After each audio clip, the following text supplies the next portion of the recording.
We're looking at our second utilitarian, John Stuart Mill. This brief excerpt from a longer work called Utilitarianism.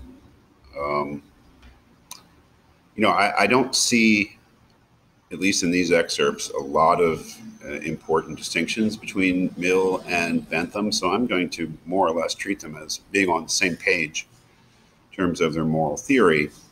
Again, this is a brief excerpt from a longer work, and there's really only 2 points, I think, that need to be addressed, or that he's addressing here, in terms of trying to present and especially to defend utilitarianism from its potential critics. And that's really, I think, the focus of what he's doing here.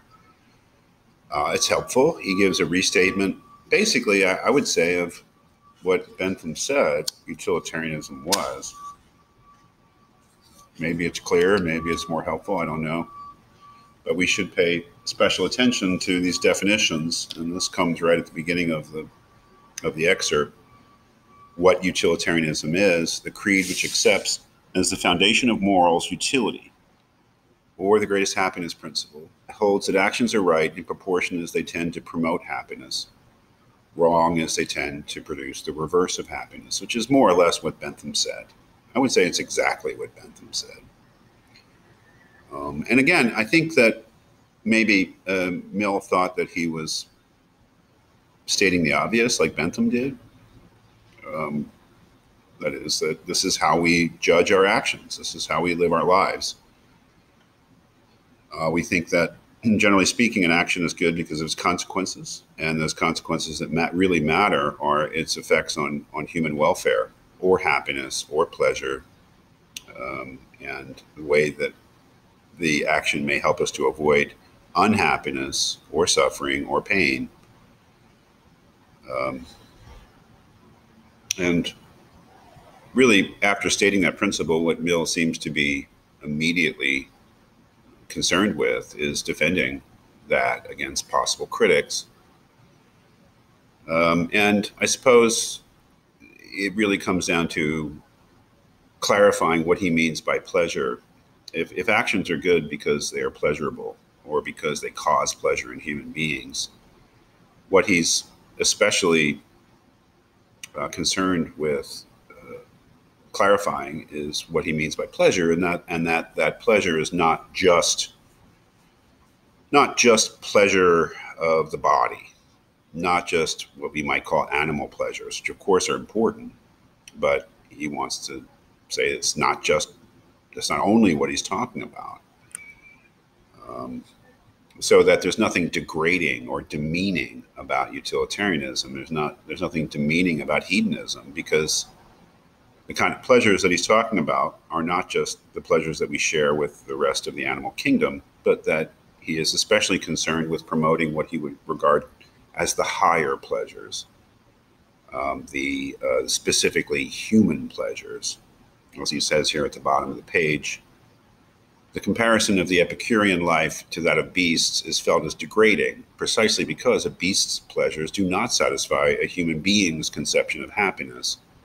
Human beings have faculties more elevated than the animal appetites. Which is a way of sort of, I think I can move my, let's see if I can do it.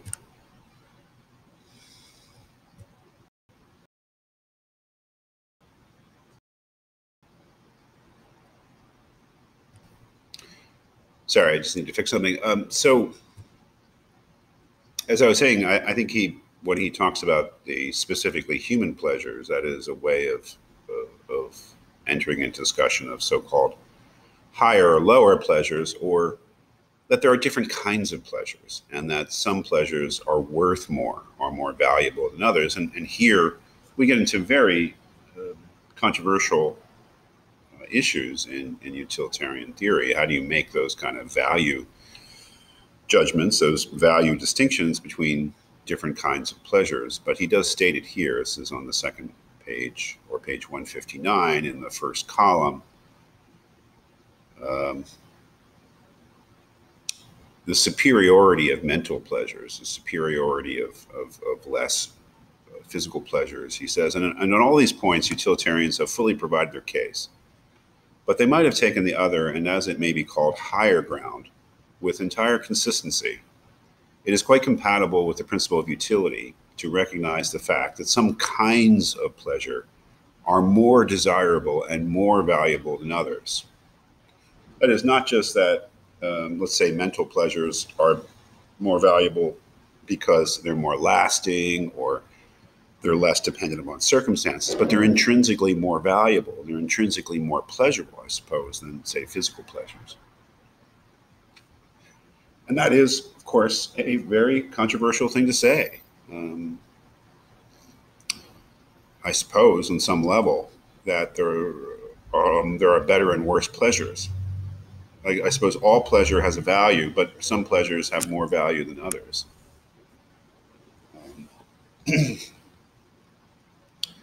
And he recognizes that that's a controversial claim to make.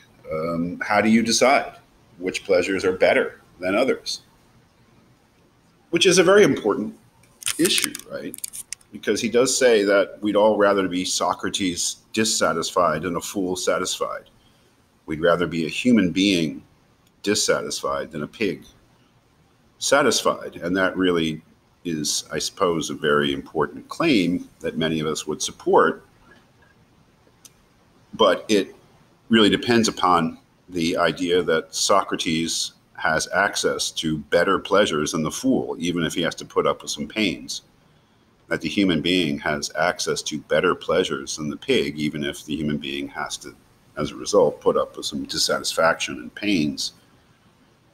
How do you prove something like that? Well, he says here, if I am asked what I mean by difference of quality in pleasures, or what makes one pleasure more valuable than another, merely as a pleasure, except its being greater in amount, there is but one possible answer.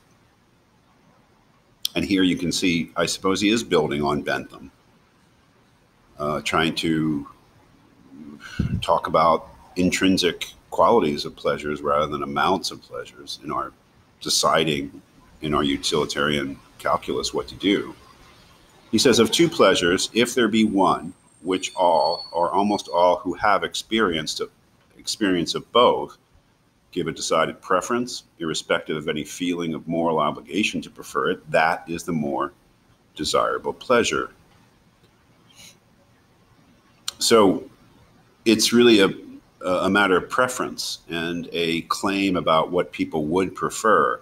That is, if you know the intellectual pleasures and you know the physical pleasures, then you have an experience of both pleasures. And what he's saying is that people invariably say that they prefer the intellectual pleasures or the higher pleasures over the physical pleasures. And so it's really a preference theory. It's a challenge that says that, of people who know both, they're the ones who are competent to decide because they know both. They always prefer these pleasures that he's calling the higher pleasures over the lower pleasures, and that would be the proof, really, that they're more pleasurable, that they're more satisfying, is that people choose them over the other pleasures. Well, that's a very interesting claim, and one may say, it's a wide-ranging sort of way of looking at things. The pleasures we get from food and the pleasures we get from literature would be a good, I suppose, example. It's not that we want to be hungry, but think about it. You have the pleasures of reading a novel. You have the pleasures of a good meal. Let's say not a meal that's just meant to keep you alive or to keep you from feeling hunger pains, but which is more pleasurable?